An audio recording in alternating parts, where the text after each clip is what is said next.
Hi, I'm Roxy. I'm an illustrator and designer, and I've been doing that digitally for over 20 years, which means it's been that long since I've picked up an actual pencil. But recently, my dear sweet mom bought me a pack of 24 graphite pencils ranging from 9H to 14B. Yes, 14B. I thought 8B was the highest this whole time. So we're going to be taking all of that for a spin today.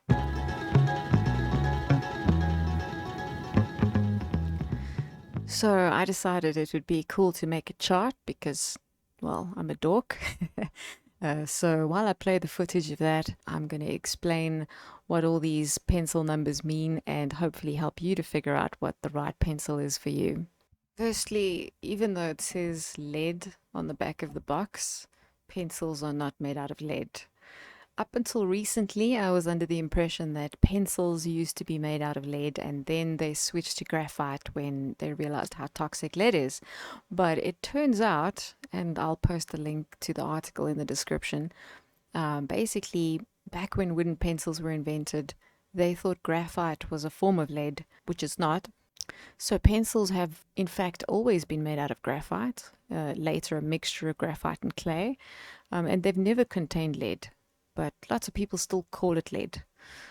I typically call them graphite pencils, but I refer to the stuff inside as lead, especially if it's removable. You know, like clutch pencils, they have lead refills, at least that's what I call them. Anyway, just so you know that when I say lead, I mean graphite. And graphite pencils have a grading system based on how hard the lead is. The purer the graphite, the softer the pencil. That means it rubs off onto the page easier and subsequently appears darker. The more clay that's mixed in with the graphite, the harder the pencil, and so you have to press harder to achieve the same result, and subsequently the pencils appear lighter. In graphite pencils, with the exception of F, the pencils either have an H, a B, or both, as in HB. H stands for hard, B stands for black, F stands for fineness or firmness, depending on who you ask. And the higher the number after the letter, the harder or blacker it is. So, for example, a 7H pencil is way harder than a 2H pencil because it has more clay mixed in. And an 8B pencil is softer than a 3B pencil, so it will appear darker on the page because you don't have to press as hard to get the same result. So here's our complete chart. What I did was I tried to vary my pressure in each block as light as I could go, up to pressing quite firmly, so making a gradient. I also rubbed my finger over each block to see how easy it smears, and I also used my kneaded eraser on each block to see how easy it erases. So here are my thoughts. I actually found 6H and 3H weren't as hard as I expected. I don't know if you can see it in the footage, but they appear a little bit darker than you'd expect, going according to the rest of the grading. I don't know if that's a manufacturing default, maybe. The HB to the 4B was probably the easiest to erase. I felt I had the greatest range of light and dark between the 4B and the 6B. That might be different for you. It really depends on how hard your hardest press is and how soft your softest press is. The 5B and upward was really easy to smudge. I didn't see much difference in range from the 8B upward. And then bonus, I grabbed a charcoal stick just to compare what proper black looks like. After I did this chart, I was itching to actually draw something, so I decided to take the 6B pencil for a spin. So here I'm doing a portrait of my mom.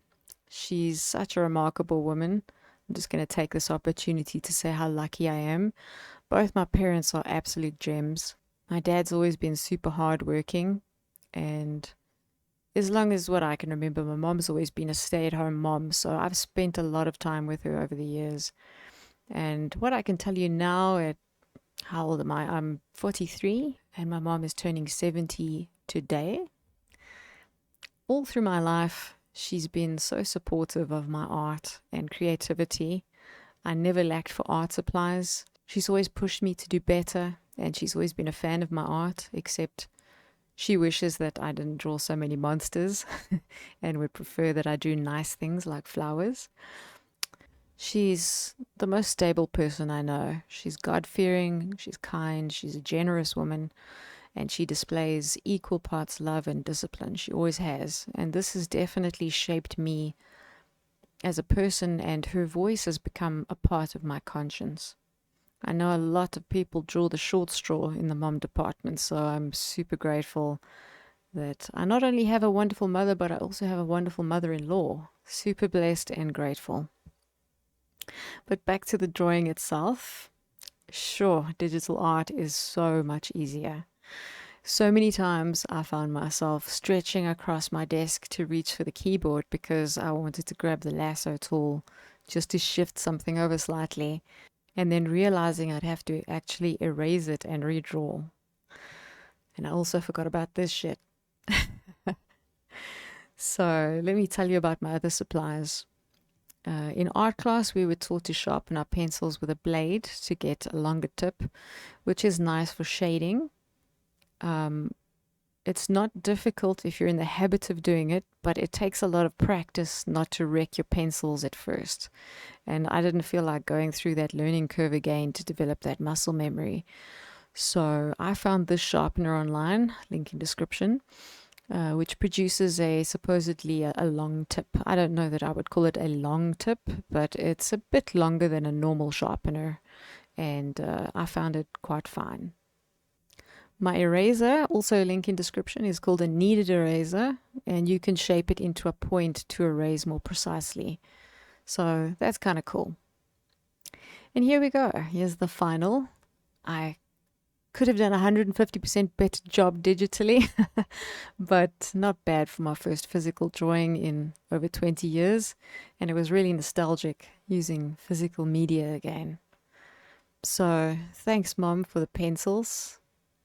I know I haven't done you justice in this drawing, but I don't know that any drawing can. A drawing will never be able to show your loving spirit. Just know that I love you, and happy 70th birthday. Also, thank you to my dear patrons. Appreciate you so much, and thank you for watching. Much obliged if you leave a like and subscribe. Until the next one, God bless.